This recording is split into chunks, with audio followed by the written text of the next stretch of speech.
Hello बच्चों, आज मैं आपको पढ़ाने जा रही हूँ आपकी कक्षा की कविता 4 चांद से थोड़ी सी गप्पें। सर्वप्रथम हम कविता पढ़ेंगे।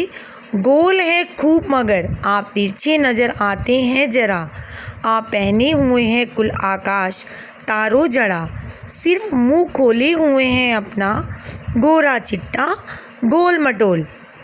तो इसकी साप्रसंग व्याख्या देखेंगे कि प्रस्तुत कविता हमारी पाठ्य पुस्तक बसंत भाग 1 से ली गई है।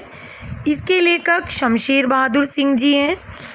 प्रस्तुत कविता में कवि एक 10-11 साल की लड़की के माध्यम से चांद को देखकर अपने मन में उठी भावनाओं को प्रकट करते हुए बताते हैं। अपने बालपन की जिज्ञासा के कारण 10-11 वर्ष की लड़की चांद को देखकर कहती है कि तुम पूरी तरह गोल हो, लेकिन फिर भी ना जाने क्यों तिरछे नजर आते हो।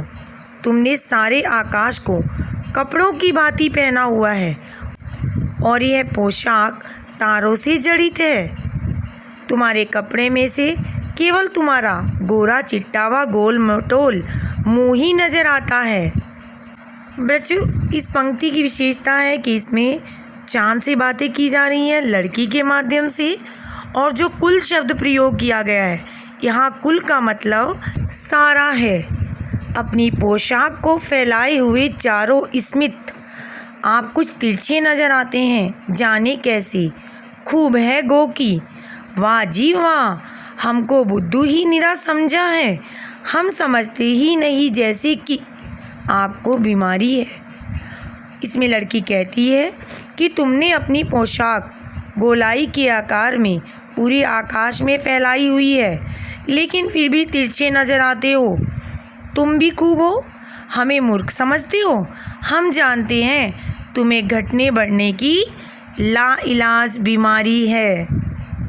इन पंक्तियों की विशेषता है कि चांद की पोशाक की विशेषता कि वो आकाश में चारों ओर फैली हुई है, चांद तिरछा नज़र आता है, और लड़की इसमें चांद को उलाहना दे रही है कि तुम्हें घटने बढ़ने की बीमारी है। अगली पंक्तियाँ पढ़ते हैं। आप घटते हैं तो घटते ही चले जाते हैं, और आप बढ़ते हैं तो बस यानी कि बढ़ते ही चले जाते हैं।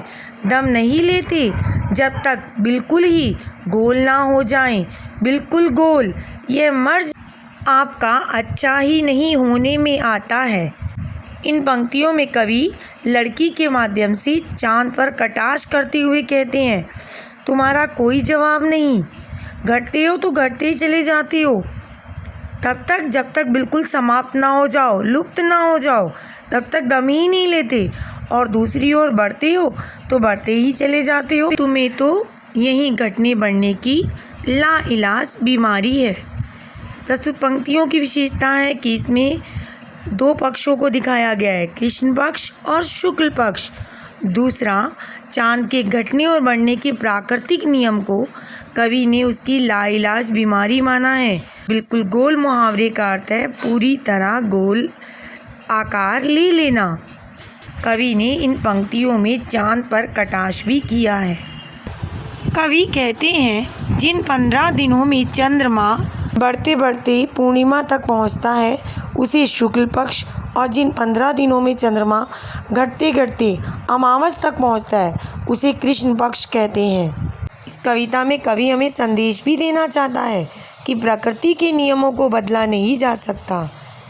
अगर आप बदलेंगे तो आपको इसकी हानि ही उठानी पड़ेगी।